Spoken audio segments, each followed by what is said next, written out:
The moon hung low over my ranch in Willow Creek, Montana, on a chilly October night in 2024, casting shadows across the frost-tipped grass.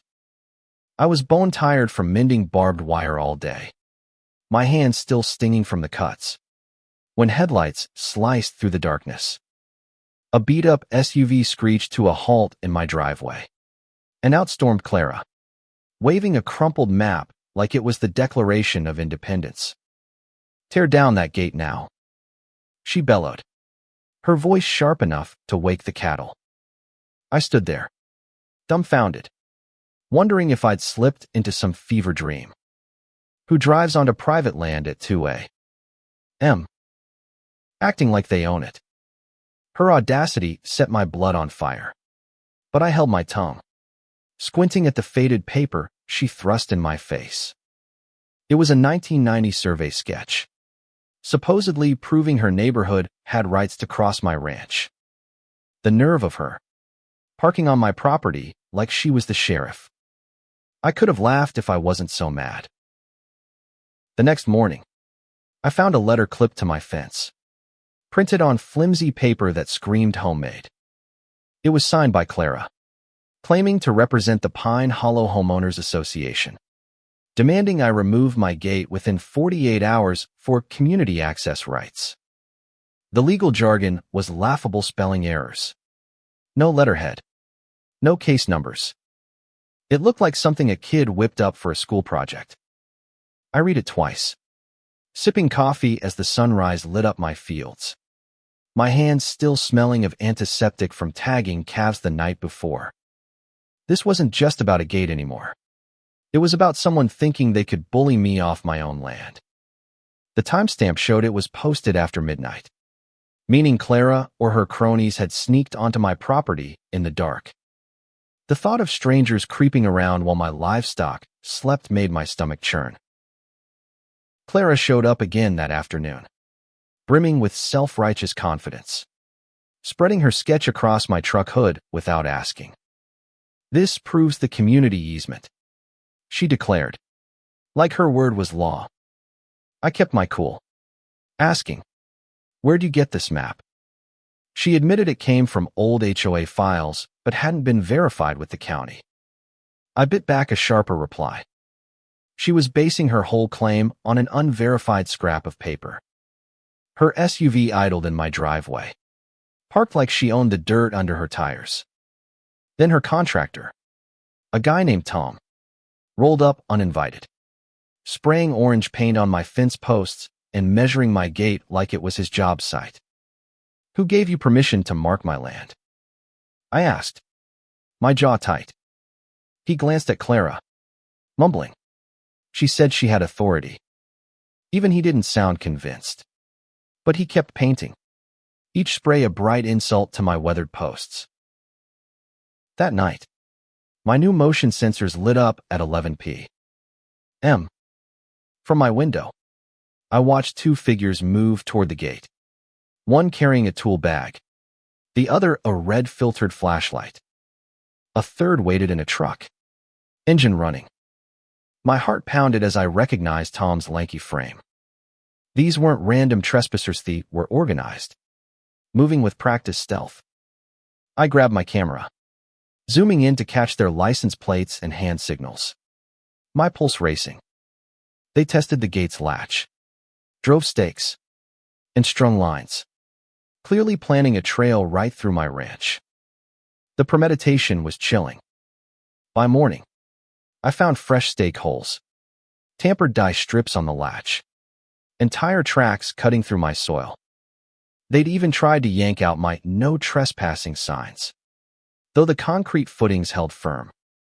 The arrogance was staggering. Did they think removing signs erased my rights? I drove to the county office in Willow Creek, my truck rattling down the gravel road. The clerk, a no-nonsense woman named Ellen, pulled up my property records. "No easements. No encumbrances," she said, her fingers flying across the keyboard. "Your title's clean since 1958. She spotted the issue with Clara's map instantly. "Preliminary draft. Not for recording. It was never filed. Never legal. My relief was tinged with fury at Clara's reckless claims. Ellen printed certified title documents, each stamped with official seals, a stark contrast to Clara's flimsy letter. I also checked the State Patrol's report from a recent cattle escape caused by a broken latch. Not negligence. The officer noted community inquiries about my gate, hinting at Clara's brewing campaign. Back home, I installed hidden cameras, vibration sensors, and UV-reactive paint on my fence posts, turning my ranch into a fortress. Each device was a financial hit. But with Clara's crew sneaking around, I wasn't taking chances. My neighbor, Mike, dropped by with coffee and news. The HOA board was fracturing. At their last meeting, Clara couldn't produce valid records, and 3 members walked out when she dodged questions about liability. She's acting alone, Mike said, claiming board approval she doesn't have.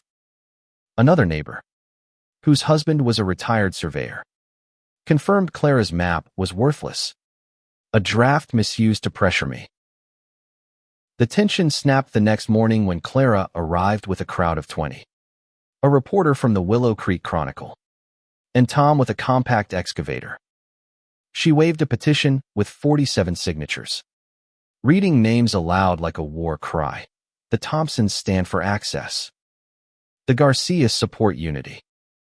Banners reading Trails for All and Open Access now fluttered in the wind.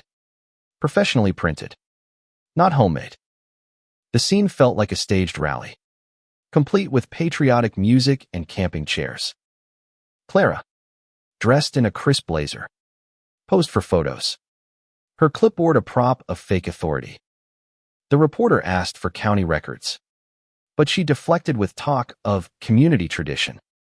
I watched, amazed at her delusion, as supporters chanted about shared rights.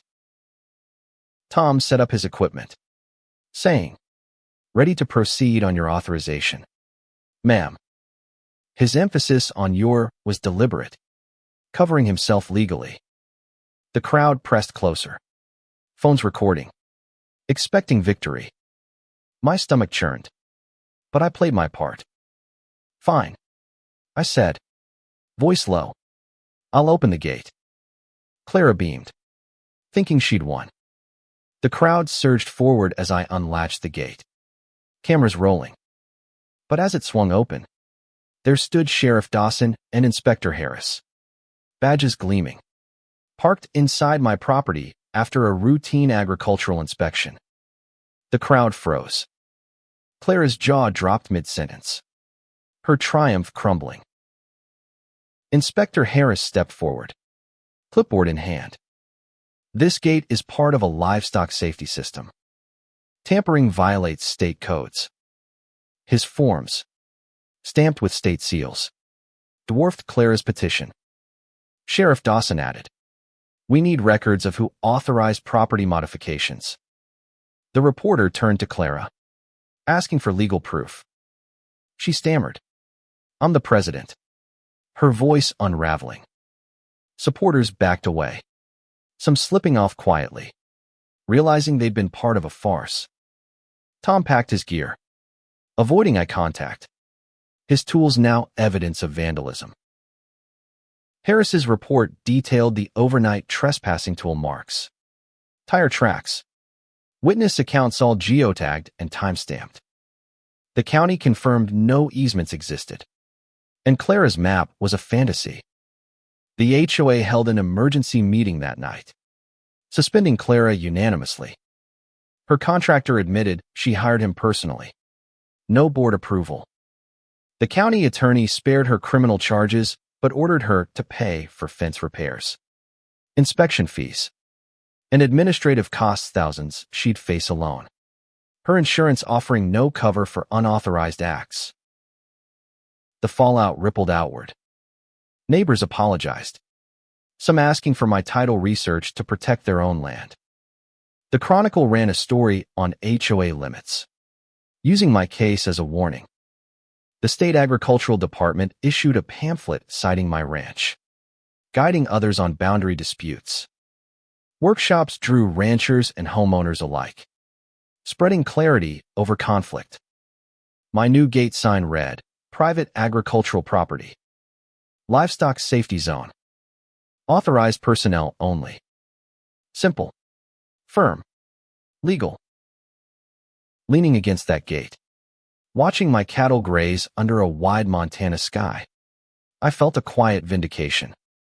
Clara's crusade collapsed under the weight of facts. Not noise. Truth. Backed by records.